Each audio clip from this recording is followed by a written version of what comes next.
Hi everyone, কেমন আছো? আশা করি সবাই খুব ভালো আছো আর আমিও খুব ভালো আছি। তো আরেকটা নতুন ভিডিও নিয়ে চলে আসছি আমি। তো আজকের ভিডিওটা খুবই গুরুত্বপূর্ণ। তো আদা তো আমরা সকলেই খাই, তাই তো? তরকারিতে খাই, চা চা দিয়ে খাই, তাই তো? আর আজকের ভিডিওটা খুবই উপকারী বলছি, মানে কাজে লাগবে।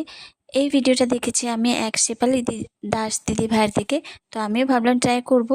তো আদা কাটার পরে আদা চোচাগুলো যেটা আছে সেটা ভালো করে ধুয়ে রোদে শুকিয়েছিলাম। আর আদা টুকরোগুলোকে আমি রোদে শুকিয়েছি, দুটাকে শুকিয়েছি। শুকানোর পরে আমি মিক্সার মেশিনে ভালো করে গুঁড়ো করে নিয়েছি আদা টুকরোগুলোকে।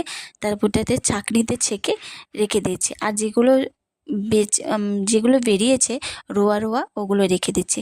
তারপর যেটা ছিল আদার চোচা, ওখানে 3টা এলাচ দিয়ে ওই যে রোয়া রোয়া বের হয়েছিল ওইটার সাথে একসাথে মিক্সার মেশিনে পেস্ট গুঁড়ো করার পরে যে এই যে গুঁড়ো হয়েছে, এটাও আমি দুটোকে, যেটা আদার গুঁড়ো আর এটা আদার চোচার গুঁড়ো, সেটাকে দুটোকে আলাদা আলাদা কোনো বোতলে বা জারে রেখে দেবো।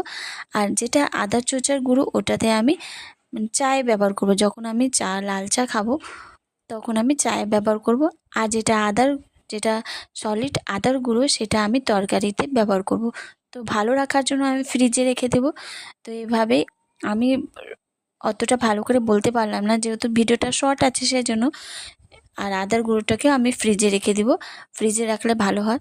তো বন্ধুরা, ভিডিওটা কেমন লাগলে অবশ্যই কমেন্টের মাধ্যমে জানাবেন। আর ধন্যবাদ সম্পূর্ণ ভিডিও দেখার জন্য।